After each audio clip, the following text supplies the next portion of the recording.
It's another edition of the West of the Rest podcast alongside the national recruiting editor at 24/7 Sports, Mr. Brandon Huffman. I am Blair Angulo, and thank you so much for tuning in to what Huff is looking like now, the tail end of the January contact period. And you know what's funny is that we're getting photos and we're getting a ton of messages, and I know fans have been able to track it over on social media as well. College coaches just nonstop on the road. I got a couple calls earlier this week from coaches just saying, "Hey, like, are there any players at this school? Do I need to go to this school?" They're kind of like exhausted as well. Think about the long season that they just had. Now they're on the road for several weeks, and there's no rest for the weary in recruiting, Huff. As we're now seeing the January contact period changing from what it used to be, kind of a bump rule situation, and you would just maybe see a player walking across the hallway, or you'd see them, you'd pull them out of class to just introduce yourself. Now there's like full on workouts where there's offers being sent out, and it's turned into a mini evaluation period.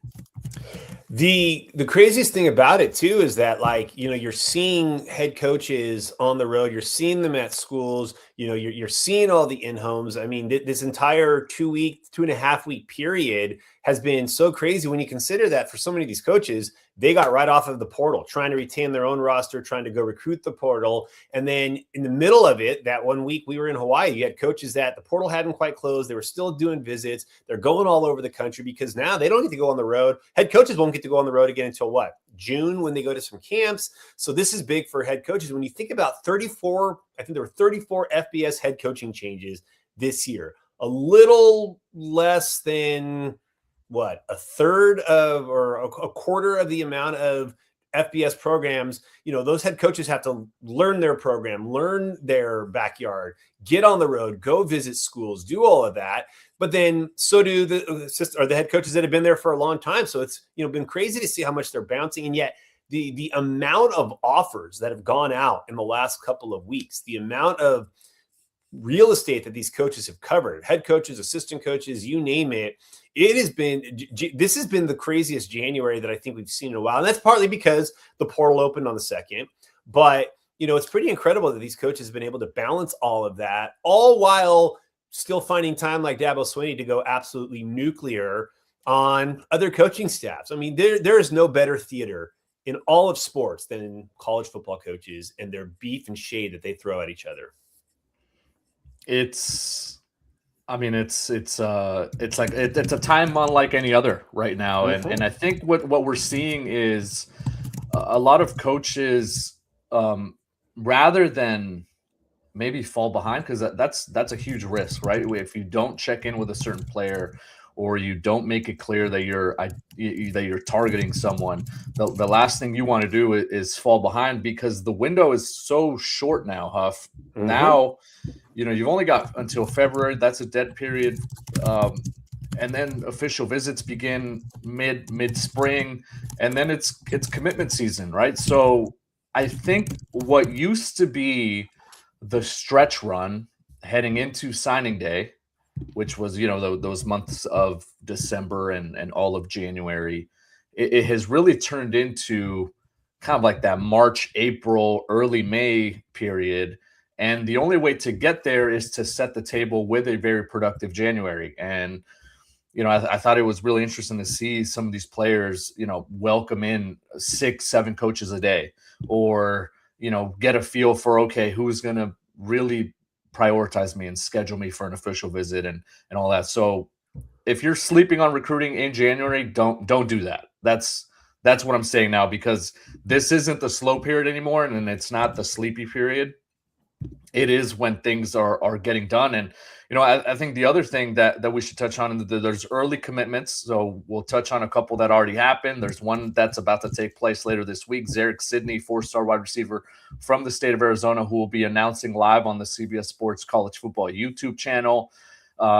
There's some junior days, right, where I think that's where coaches are going to be able to start differentiating who is going to sit atop their recruiting boards heading into the spring. But let's begin, Huff, with some of the new movement that we saw. Sam Nagata, the high upside linebacker from the state of Utah, the son of Oregon icon and NFL legend Haloti Ngata came off the boards of the Ducks on a junior day visit. And he said he didn't really anticipate committing as early as he did, but went up there, I think, for the 5th or 6th time as a recruit, fell in love with it, said, I want to shut down my recruiting process, and the Ducks get things rolling in the 2027 recruiting class. He might have had one of the cooler posts too on Instagram of his commitment. And, it doesn't hurt when your dad is a legend at that school and you've been rooting for that school your entire life. But it was a bunch of pictures of him growing up wearing Oregon gear. And it seemed like this one was destined to happen from the moment he was offered by Oregon. Obviously, his dad's one of the finest players that Oregon has ever got.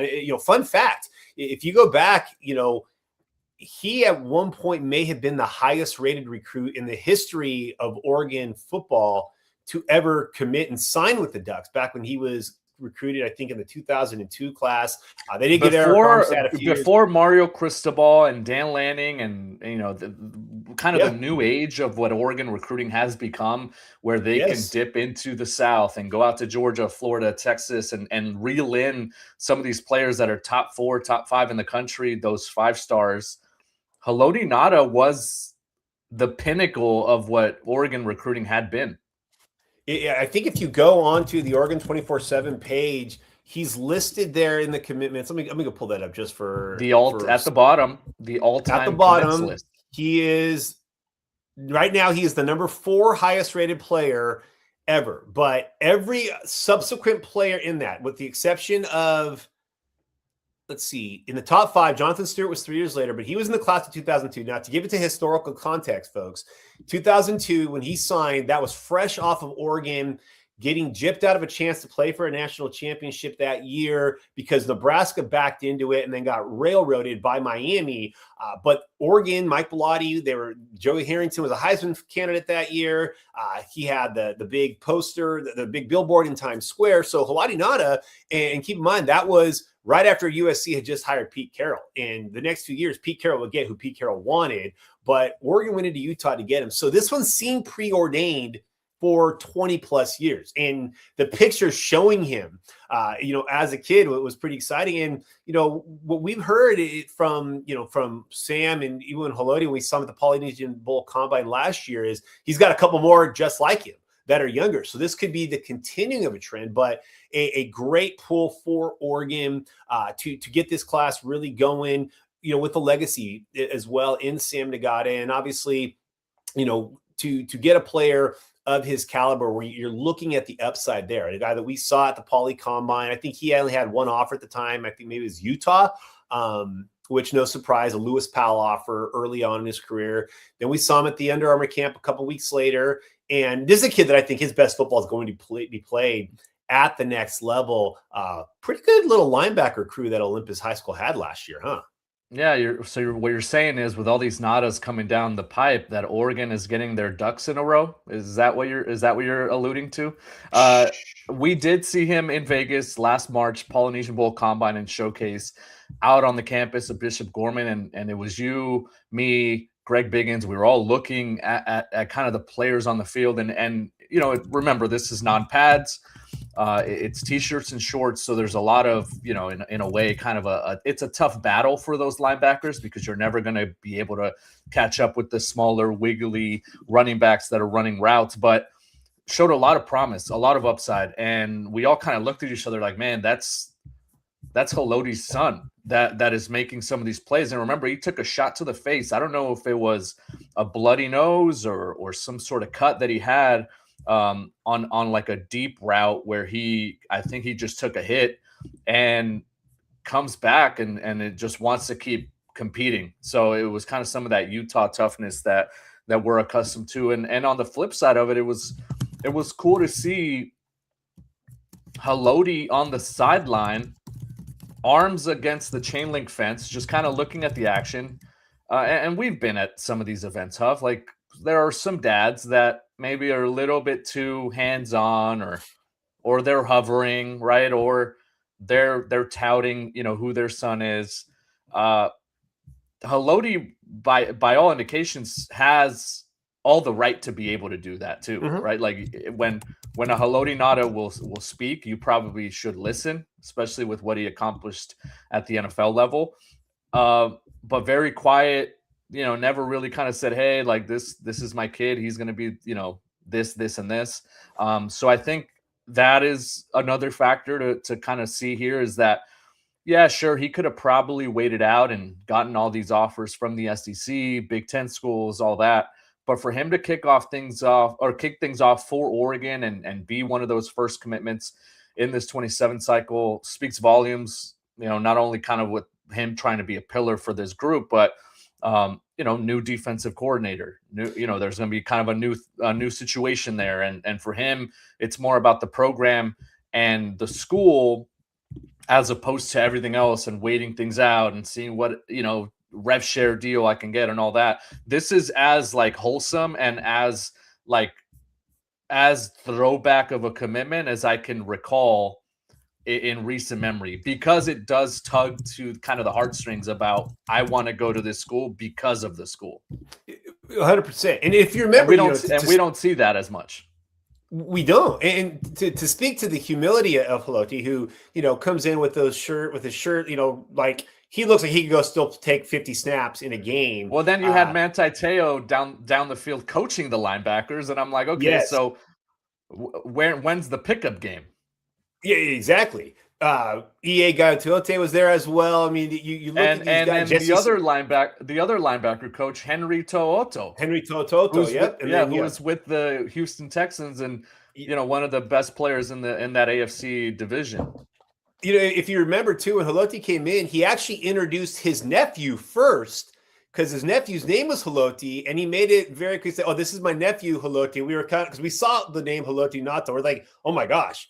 How are we old enough to have Haloti? And it was his nephew. And it was his nephew. And he only introduced Sam as his son because we were like, oh, this must be your son. And he's like, oh, this is my nephew. This is my son. And it was Sam. And that was the only time the entire weekend that he even acknowledged that Sam would. And I don't say this in a negative way. I say this in a positive way. Like, well, some dads who haven't accomplished, a 90th of what he has would be telling everything about what they've done. I mean, we get the emails, we get the texts from all these dads. He didn't do that at all. He only did it to clarify that Haloti was his nephew. Sam was his son. And, Sam, very quiet, very humble kid, but, he gets after it. So those are the kind of players that you really are excited because they've been around the game. They know what the long-term benefit of football is. But they're looking to find, hey, this is where I can go, make a name for myself, develop as a player. And it obviously worked fantastically for his dad. I believe he's a top 5 pick, an All-American. You can't get any more tangible proof that you're picking the right program than looking to your father and seeing where he developed than you did with Sam and Haloti.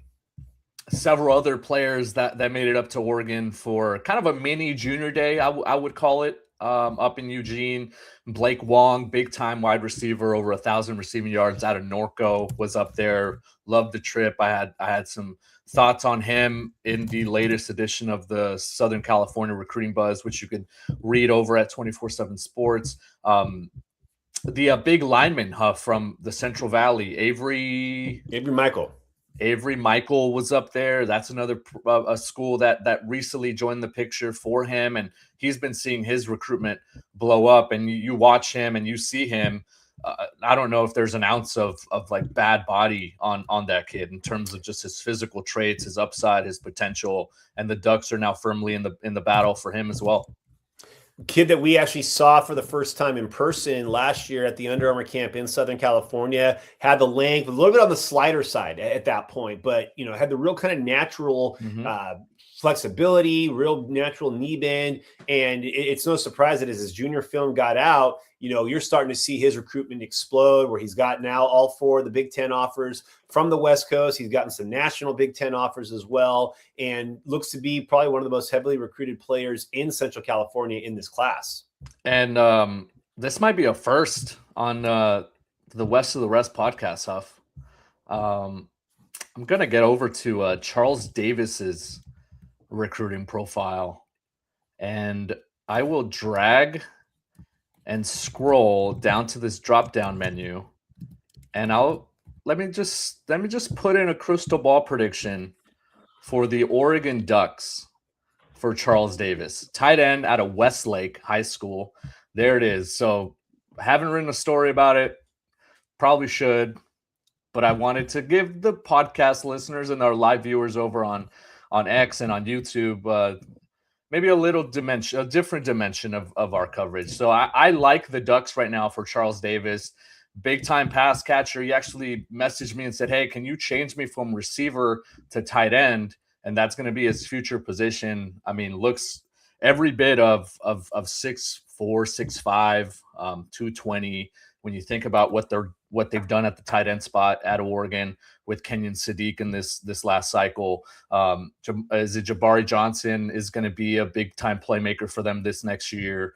You know, Terrence Ferguson had a terrific freshman or rookie season with the Rams this last year. You know, it's a program now, especially with Drew Maringer, who we talked about last week, you know, kind of shifting over to being a play caller and the offensive coordinator.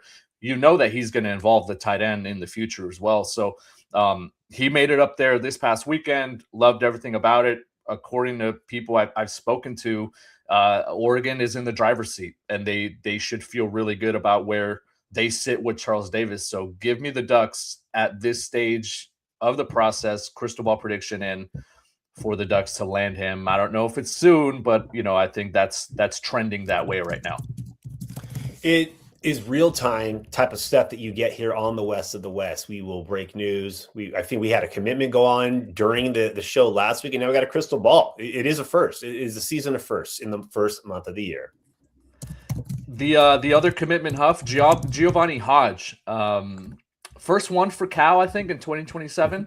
So Tosh Lupoy gets things going there in Berkeley. I broke the news on Monday night about Honor Fa'alave Johnson headed up to the Bay Area for an unofficial visit this weekend.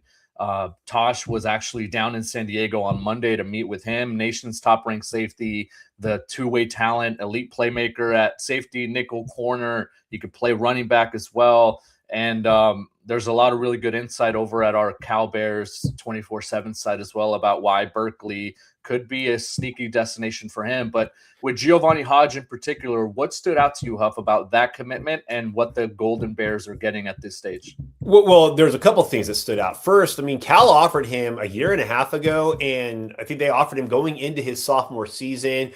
He's overshadowed at times at Grant High School by Rosario Edwards. On that same defense as a sophomore, they had Kingston Lopa, who actually went into the portal when Tosh Lupoy got the job at Cal, and Kingston Lopa is now headed to Berkeley. But now they get Giovanni Hodge. He's got a younger brother, a 2029. That's an offensive lineman that already has some offers. And keep in mind, too, that Sidquan Thompson, the head coach, the co-head coach at Grant High School, is a Cal alum who played there when Tosh was, I believe, at the end of his playing career, at the beginning of his coaching career. It would not surprise me at all if you started to see Grant making a bigger push with Cal and vice versa. Cal is certainly going to emphasize recruiting Grant, given Sidquan Thompson there. And now that his guy Tosh Lupoy is there, they get Giovanni Hodge. That actually came on the heels, too, of Roger Vanderhoof, who had been offered by Cal. He was a 2026 committed to Sacramento State.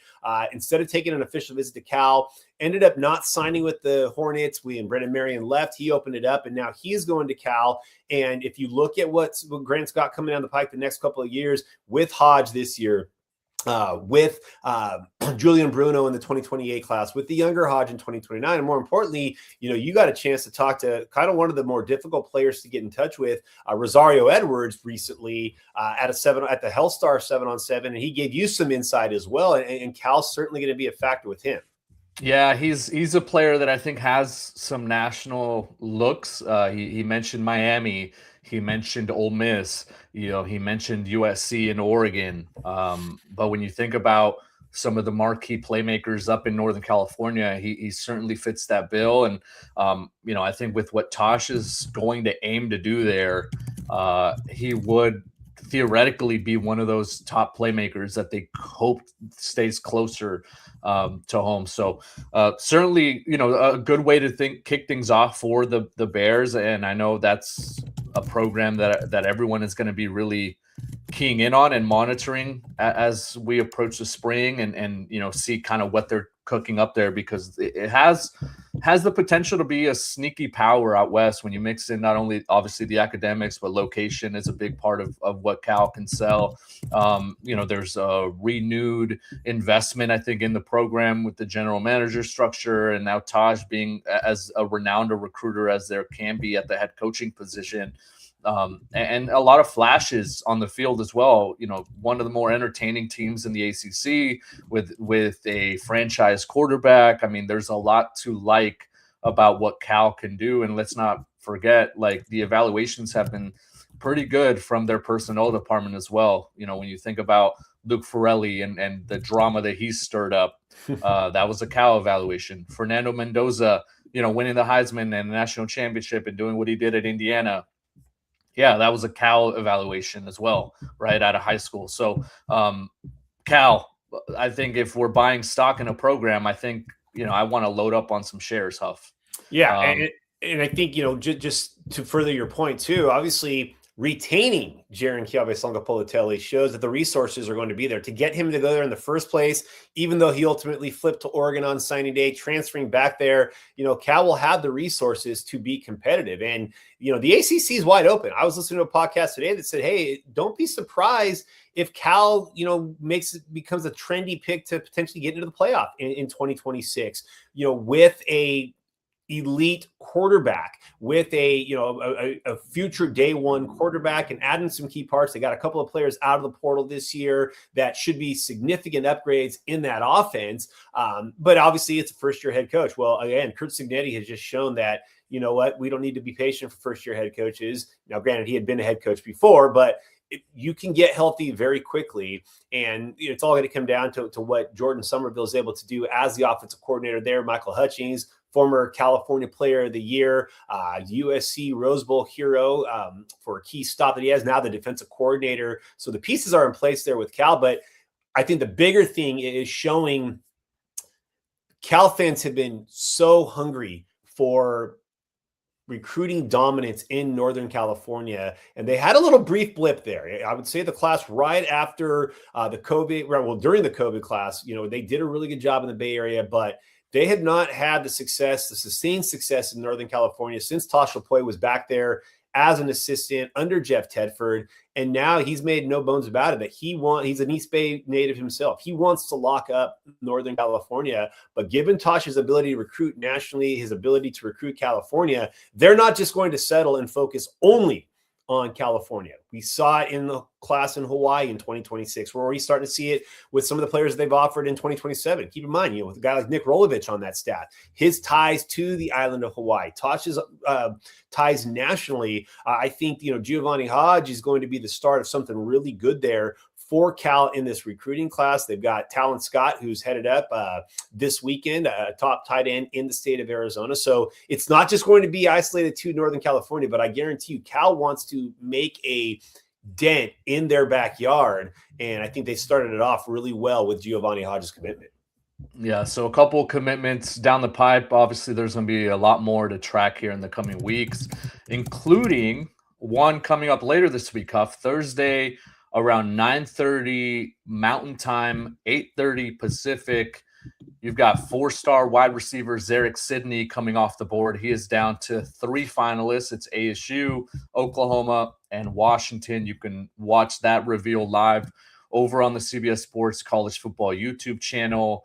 You've gotten a really good sense of this recruitment, Huff, over the last few months. And right now, it's been kind of a tight battle, but there might be a program that has the I don't know, what do we want to call it, a nice little lead heading into the reveal? Yeah, I think this is one where, you look at where Washington's current quarterback is from the state of Arizona. They've done a good job recruiting in the state of Arizona. Obviously, Jedd Fisch has the ties when he was the head coach at the University of Arizona. I think Washington is probably doing the best with him right now. Arizona State, not going to back down, especially for a local kid. But Oklahoma does have a commitment from his teammate in the same class, Mikael Davis. So this one will be interesting to watch. But right now, it does feel like Washington has kind of been a constant, he took an unofficial visit there in September, had a couple of other visits set up to go outside the state, and ended up not taking any, and even was hinting back in the fall that, he might already know where he wanted to go. And so he wasn't going to take some of those other unofficial visits that he had planned. But, Washington has been on it for a while. ASU has the hometown advantage, and Oklahoma's got a commitment. So all three schools have reason to probably tune in on Thursday for that commitment. I was over on the ASU message board this week, and I mentioned that I think if this had gone down last summer, maybe the Sun Devils would probably be in the best position. And again, we're talking about a recruitment and a commitment that's going to come down here at the end of January, and we've got about 10, 11 months to go until the early signing period for these 2027 recruits. So a long way to go, but I felt like the Sun Devils had a nice cushion there at the start, especially when they made him one of the recipients of that coveted golden ticket. I think it was only 6 or 7, right? That got them. And it was a clear earmark by them to say, hey, you're one of our top pass catchers on the board. It sounded and it looked like he might be committing quickly and early to the Sun Devils, but obviously the process has dragged on. It's allowed other schools to jump in there. And regardless of what the decision is on Thursday, I still think this is a recruitment that will be one that we continue to monitor. And we know how crazy the coaching carousel is, and how many different moving parts there are in every recruitment. So I think that's a really select group there with ASU, Oklahoma, Washington, and I wouldn't be surprised if he ends up at either 3 of those schools, considering everything that we know about how recruitments play out down the line. Wanted to remind our listeners that we are brought to you by the Avery Huffman DIPG Foundation. We are striving to end the deadliest childhood brain cancer, DIPG. For more, make sure you stay locked in, averystrongdipg.org. Huff, a lot of other stuff that's been going on, 7-on-7 tournaments, showcases, media nights. I was out in the Inland Empire for Ground Zero's big media day. They've had this for 12 years in a row, Huff, and they also mixed in a showcase this year. A really cool event. I mean, this is a program that's produced the likes of Bryce Young to an extent, and CJ Stroud, and Jaden Daniels, and Cameron Bynum, and the list kind of goes on and on and on. And Jordan Love. I mean, this is one of those institutional programs, I think, now, not only in Southern California, but I think nationally. Ground Zero goes to any tournament in the country, and I think everyone recognizes not only the brand, but they recognize that this is going to be a team that will have players. Right now they're spearheaded by Khalil Terry, the 4-star safety who's headed to Notre Dame out of Tustin High School. Wasn't there at the showcase. He was actually in Aruba, I was told, for so sort of family party. So, kudos to him for taking some time off, getting off his feet. But one player at DB that really caught my eye was Royalton Allen. And, this has kind of been a long-standing theme. He just continues to impress. We love his compete level. We love his intensity, his relentlessness, his footwork, just how much he's able to get after receivers down the field without the need to pull and tug and all that. I just think he's one of the more well-rounded defensive backs. You can line him up at corner, play him at nickel. You can do a little bit of safety stuff if you need him to. From a recruiting standpoint, we just got a message before we started the show is that he just got an offer from Cal. So look at the Golden Bears. We just gave them a little love, and they're already, kind of off to the races with some of these players. But Royalton Allen, former UCLA commit, plans to be back in Westwood this weekend for the Bruins Junior Day event. It's going to be the first one under Bob Chesney. He told me he's still very much considering UCLA and I think would love to continue to build a relationship with the new staff, new defensive coaches, with the departure of Demetrius Martin over to ASU. But one to watch. I think Royalton Allen, we could see his stock continue to rise. The player you got to see in Vegas last year. Yeah. And, one of those guys that when he kind of was committing at the time, it's kind of one of those, this is an early take by UCLA. But it made sense because he was teammates with Carson Cox, who they had already gotten a signature from in the class before, and just kind of quietly just continued to get better as his junior year went along. And like you said, opened up his recruitment with the departure of Demetrius Martin.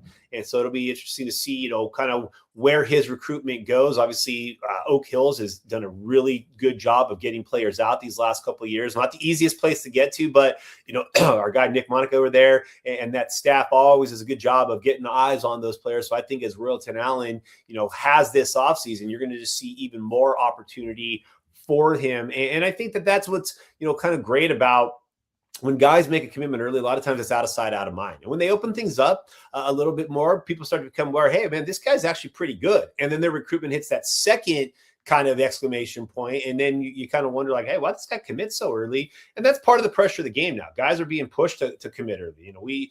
Last year, I remember, or maybe 2 years ago, I remember there was a time when Keyshawn Henderson, Faison Brandon was the number one player in the country, and he had schools pressing him to say, hey, we need a decision from you. That was going into his junior year. The number one player in the country is now being told by school, you got to make your decision. So you can imagine if that's happened to the number one player in the country, what's happening to other players to make that decision. And so now Royalton kind of getting to play much more his own pace. And I think that things are going to be able to, be pretty optimal for him and what options he has. Yeah, you brought up Jordan Love. They've had Jaden Daniels and CJ Stroud, and they had Bryce Young for his first 2 years of high school. And the next one up, and we wrote about this over the weekend, Marcus Washington, 2029 quarterback at Cajon High School, the same school that produced Jaden Daniels. He actually broke Jaden Daniels' total offensive yard freshman record, over 2,900 yards, 22 touchdowns passing, 9 through the ground, 6'3", 175.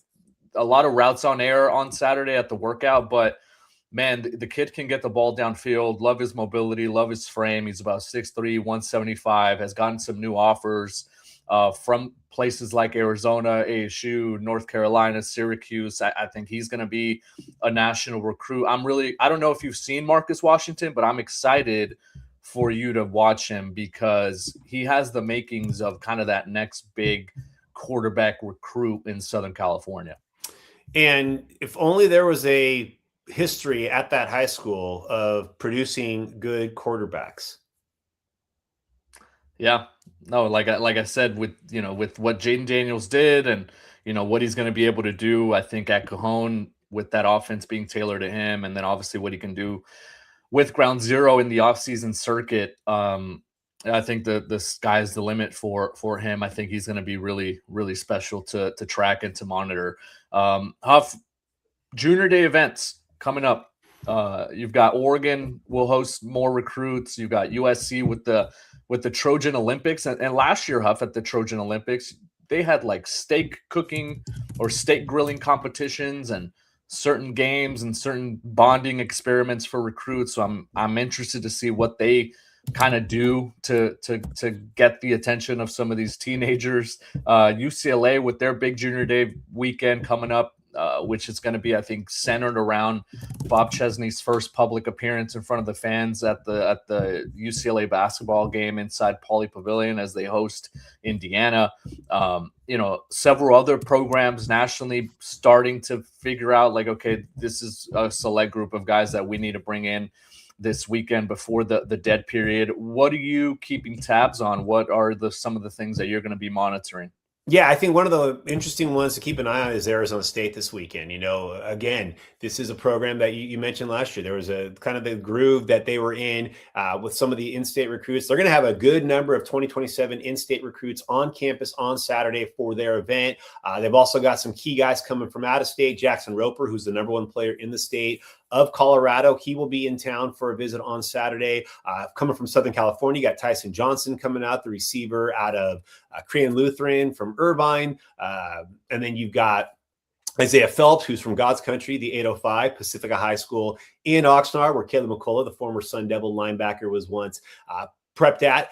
But ASU will be hosting their day on Saturday. They'll have some, like I said, some of the key 2027 recruits in state, some 28s, 29s, I'm sure will make their way there. But a big weekend for the Sun Devils. I will say, I am living in Arizona right now, Blair, it's going to be cold today. It's going to be 74 today, and then it'll be in the 80s this weekend. It was this weekend I came down here last year when it was 80 and I got a sunburn. I decided that I was getting out of the Northwest in the rain. And while the rest of the country is shoveling snow, I did have to put on a hoodie.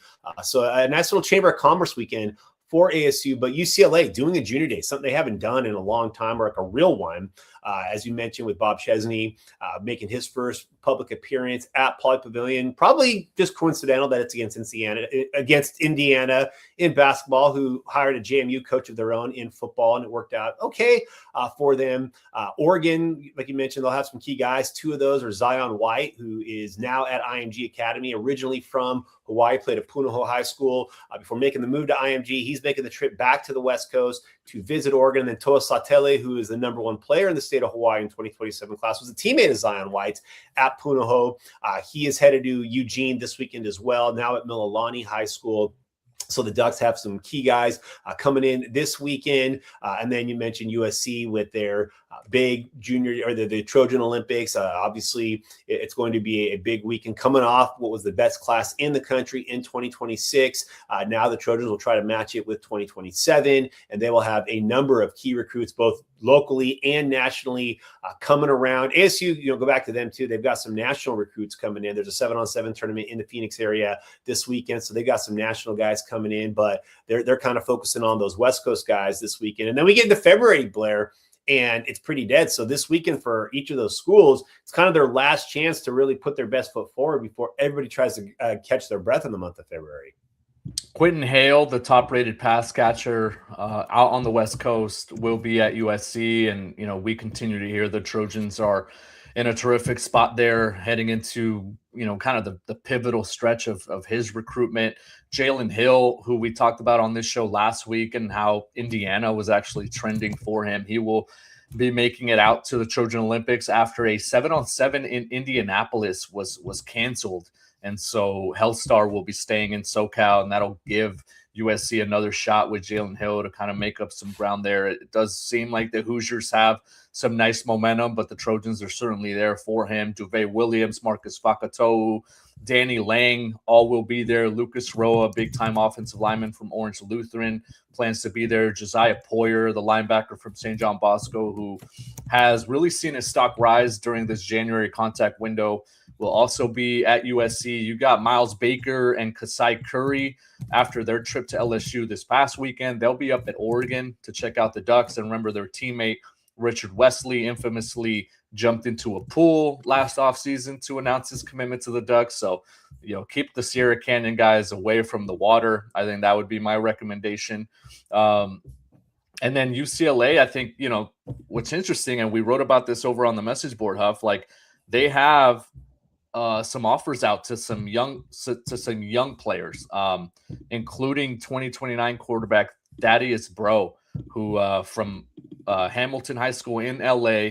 I think one of the first 2029s to get an offer from the Bruins. He plans to also be at Junior Day. They've got Dane Weber, the quarterback in the 27 class from Chaparral, who will be there. So, Bob Chesney, that whole staff, I think they're going to be able to line up some top targets to get out to Westwood and potentially, start to figure out who could fill out, this first true recruiting class at the high school level. Speaking of legacies, Deuce Jones-Drew, the son of former UCLA running back Maurice Jones-Drew, will also be at UCLA this weekend. He was offered by Deshaun Foster and the previous staff. AJ Stewart continued to recruit him, and now he'll get his first look at the new staff, but a familiar face for the running backs coach. So we're just getting all nostalgia. We're going full 2000s Pac-10 here on the West of the Rest today, Blair. I'm waiting for Mercedes Lewis to have a recruit somewhere. Oh, well, I can go 90s on you. Titus Heward, who is the nephew of Damon Heward at Valor Christian, and the son of Brock Heward, the son of the former Washington quarterback, the nephew of Luke Heward, who was the offensive coordinator at USC. He was offered by Oregon on Saturday. And if you are an old head like myself, You'll remember I was at an airport one time on a flight back, and Damon Huer was there, and an Oregon fan walked up to him and said, I just want you to know that you're one of the most famous players in Autzen Stadium. As many remember, Damon Huer threw the interception that essentially was called the pick that turned around Oregon football. They went to the Rose Bowl that year. But then Oregon beats Washington to the punch and offers Titus Huer, Brock's son, over the weekend. And then on Monday night, Washington became the second school to offer him in the Northwest in offering Titus Huer. So we're not even just dipping into the 2000s. We're going into the 90s Pac-10, Blair.